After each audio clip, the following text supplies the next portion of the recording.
see they moved that Southern versus Jackson State back to Baton Rouge. They were trying to make it seem like, oh, they didn't agree upon it. They was not gonna move that game. Southern and Jackson. I told you guys that when that announced that the game was never going to be played in Birmingham. I told you guys that. I knew that. Hey, Mr. Ford, not Mr. Ford, Mr. Campbell. I said I knew that game was going to be played in Birmingham because I think if you would have either played at Jackson or Birmingham, Baton Rouge, or hell, you could have brought, like you said, we could have brought it to Dallas. That game has been tossed around a lot of places. Started at Birmingham with conversation with them, with a partnership with the conference office. Then it started conversation at Dallas, and they tried to lure us in at Dallas, and then we had conversation about Memphis. But when you start negotiating and you look at, first of all, guarantee, right? What you're going to guarantee me before I even leave. And so it just got into a business discussion. And so at the end of the day, I think that A.D. Robinson at Jackson, who was a tough negotiator, and I think that we came to agreement that play it at home. I think for me, one of the things is that if we didn't get exactly an awesome deal, then I need to bring this home to our fans, right? We've been at Jackson. I want to reciprocate that because, we didn't play. We would have went off the schedule for 2 years. So this would not be a counted game. So this is a game negotiated between the two schools. I told you guys when that first came out, and everything I said was 100% true. It may not. Let's just talk about this honestly. Why would you go? You got the state of Mississippi and Louisiana. Why would you have a game in Alabama? Right. Yeah. It doesn't make any sense. No, it didn't. But they was trying to grab some of that money. What about that game being in the Dome, though? What about taking it to New Orleans?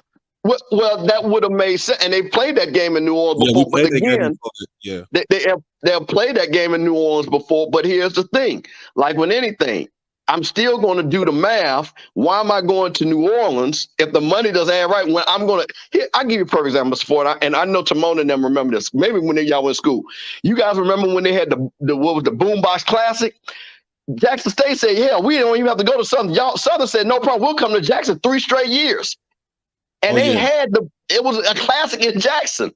That just lets you know how powerful that brand was, and the crowd participated between both schools. Right. So again, why am I going to go to New Orleans, give somebody the money when I could sell out Southern Stadium and I could sell out Jackson State Stadium? And it's going to be rocking. The only thing that they need to do now is, once again, you need a sponsor that will co-sponsor both stadiums and get 250 to 300,000 of a sponsor. Boom, y'all can split that. That's an extra 150 a piece down the middle. Well, that's been the argument about the commissioner, because that's the whole thing.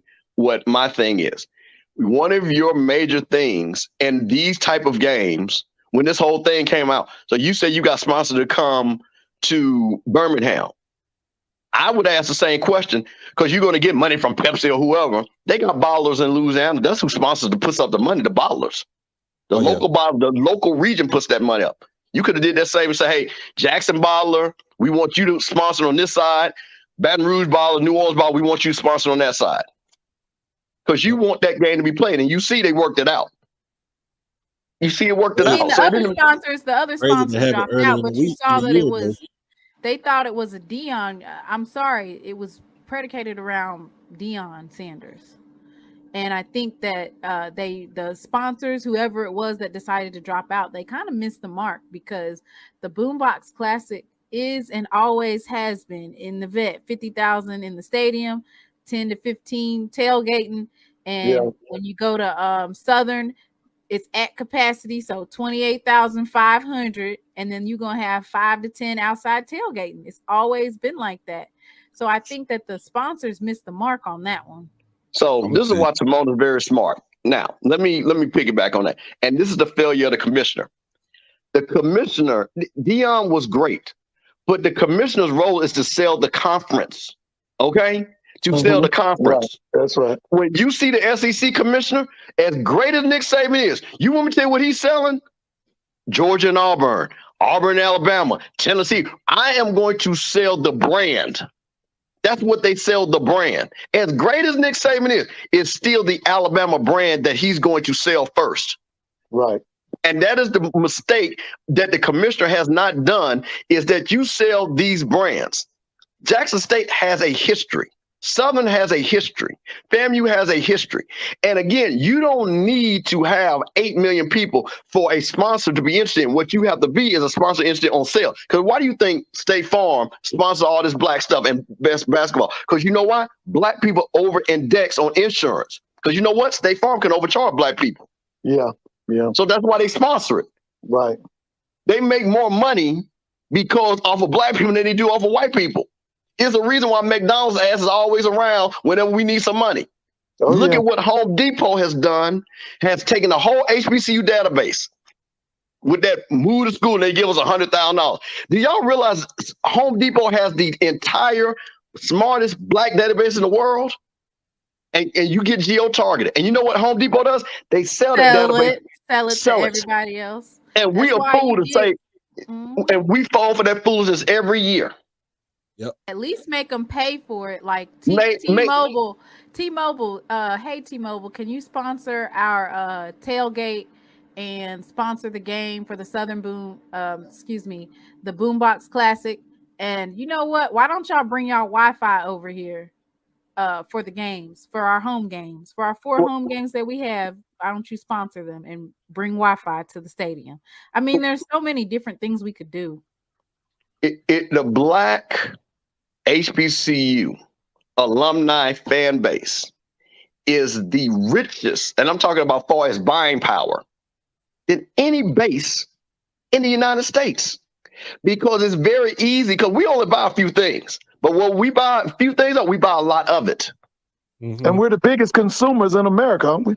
So exactly. So again, to Mona's point, why are we? I give you a quick, and then I'm gonna let you guys have your show back. But this is the thing that pissed me off when I saw the HBCU Gold deal, and I said, you know what, we should have went to Amazon like the NFL, because you know what? If I was a commissioner, I say, listen here, Amazon, you host our games, and you give us $30 million. But here's how you're gonna make your money back. We're gonna have coupons for every kid that moves in the dorm to get a Fire TV. And we're going to make sure he has a student discount on getting Amazon Prime.